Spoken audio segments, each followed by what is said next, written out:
Oi pessoal, graças a Deus por mais um dia, bom dia a todos, que a paz de Deus reine ricamente no teu coração e no da sua família. Teve uma noite de descanso abençoada?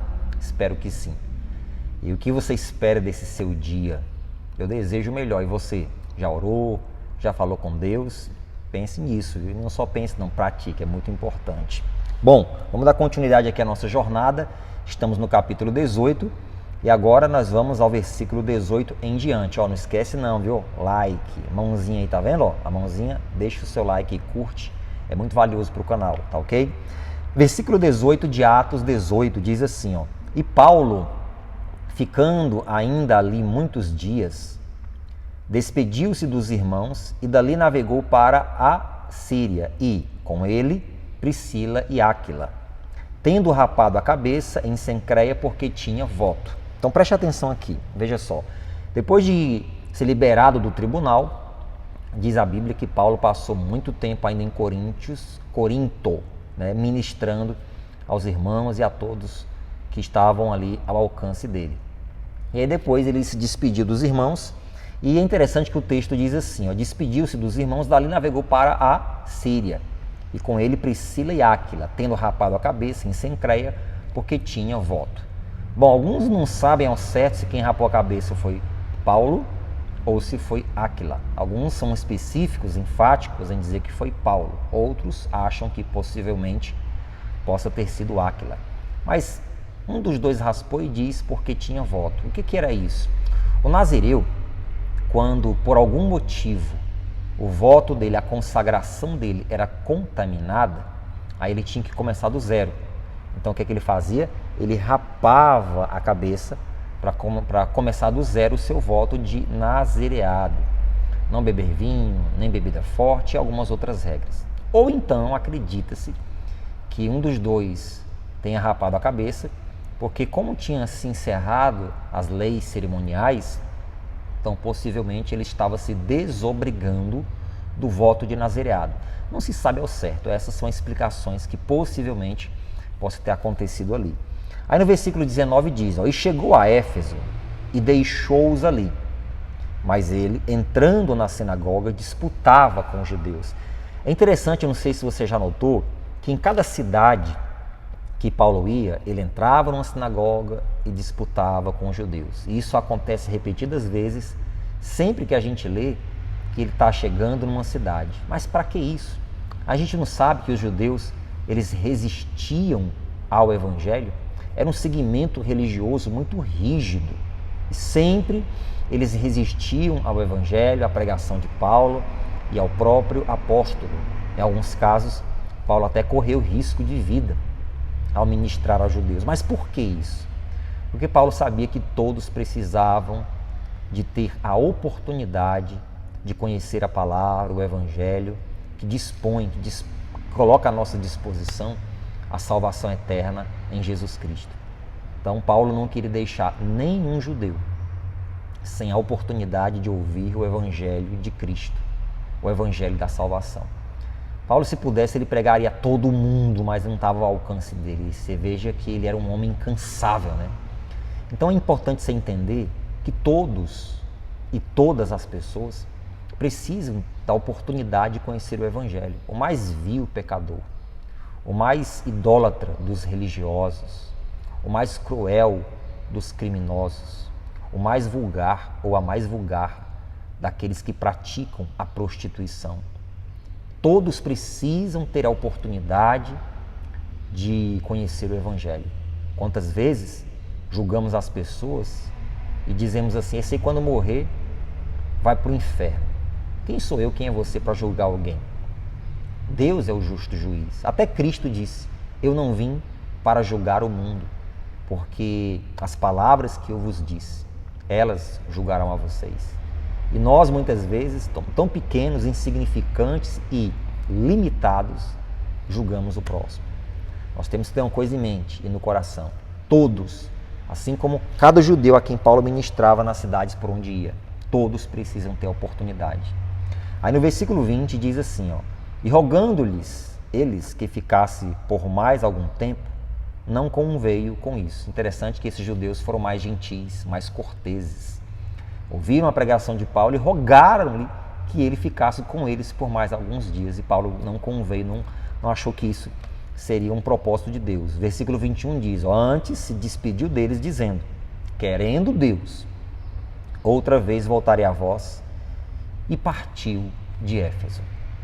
Ele disse assim para eles, a resposta, querendo Deus, outra vez voltarei a vós.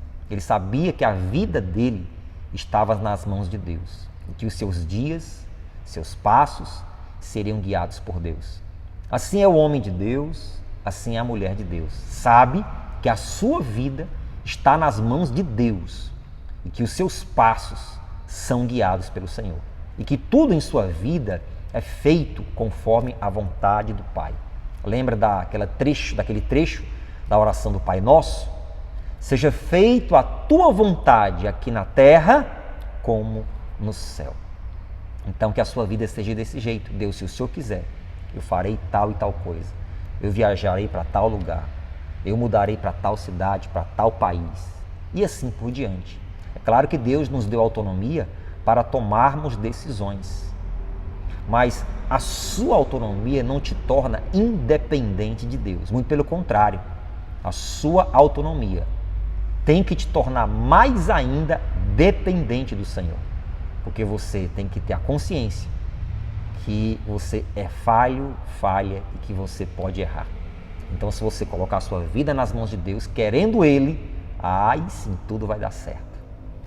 Aí no versículo seguinte, que é o versículo 22, diz assim, ó, e chegando a Cesareia, subiu a Jerusalém e saudando a igreja, desceu a Antioquia. Então ele chegou a Cesareia, subiu a Jerusalém, desceu a Antioquia. E o que ele foi fazer nesses lugares? Preste atenção. E estando ali algum tempo, partiu, passando sucessivamente pela província da Galácia e da Frígia, confirmando a todos os discípulos. O que Paulo fez passando em todos esses lugares? Cesareia, região da Galácia, da Frígia, Jerusalém. O que ele fez em todos esses lugares? O finalzinho do versículo 22 diz, 23, né? Confirmando os discípulos. O que é esse confirmando os discípulos? Fortalecendo o ânimo dos discípulos. Ele sabia que a jornada cristã não é nada fácil. Ele sabia disso. E ele sabia que era necessário animar essas pessoas com comunhão, com orações, com palavras que abençoassem a vida de cada um deles. E hoje não é diferente. Nós precisamos animarmos uns aos outros. Anime quem está perto de você. Anime aqueles cristãos que estão fracos, que estão desanimados. Não julgue essas pessoas. Tá vendo? Fulano não quer mais saber de vir para a igreja. Fulano não quer mais saber disso, daquilo. Não, liga para a pessoa, manda uma mensagem, manda uma palavra. Manda uma canção que tocou o seu coração, de repente vai tocar também o coração dela. Nós temos que fazer isso uns com os outros. Gente, se não formos nós para dar as mãos uns aos outros, aos irmãos em Cristo, quem é que vai dar as mãos para essas pessoas? O diabo aí fora, ele quer puxar para o reino dele. Ele quer trazer essas pessoas para o inferno. Se não formos nós para fortalecermos uns aos outros, pelo amor de Deus. E hoje está tão mais fácil a gente conseguir ter acesso às pessoas. Naquela época, ou era presencialmente ou era por cartas. Hoje nós temos um zap para mandar um áudio, para fazer uma chamada de vídeo, para mandar uma mensagem de texto. Hoje nós temos transportes para ir ali rapidinho na casa da pessoa e voltar. Meu Deus, está tão mais fácil hoje. Está tão mais fácil das pessoas cuidarem umas das outras. Mas parece que quanto mais nós dispomos de meios tecnológicos, mais nos distanciamos uns dos outros. E Deus nos chama para nós nos unirmos e cuidarmos uns dos outros. Paulo tinha essa dedicação. Passar e confirmar os discípulos, animá-los, fortalecê-los e dizer, vale a pena continuar, vale a pena firmar-se em Deus, vale a pena servir, porque a recompensa será grande. Aleluias. Eu estou aqui para dizer isso para você, tá bom? Olha, quero orar junto contigo, já desde já agradecendo pela sua atenção e pedindo a você, quando a gente terminar a oração, por favor, em nome de Jesus, pelo amor que você tem ao Deus que você serve, às vidas, às almas, envie isso aqui, compartilhe para várias pessoas. Assim que terminar, não manda agora não, senão não atrapalha.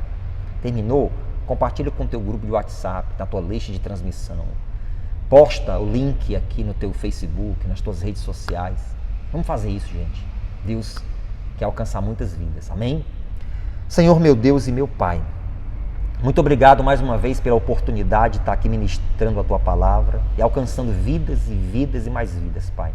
Meu desejo é que a Tua Palavra alcance o máximo de pessoas e elas possam ser transformadas pelo Teu grande poder. Deus, em nome de Jesus Cristo, em nome de Jesus, Pai, eu peço que cada irmão que me ouve agora seja fortalecido na fé e jamais desista, jamais, meu Deus, desanime, porque a nossa força vem do Senhor e vale a pena completar a nossa jornada, porque a coroa está preparada. Deus, abençoa cada pessoa, enchendo do Teu Espírito Santo, em nome de Jesus. Amém? Obrigado pela sua atenção. Deus continue te abençoando. A jornada continua.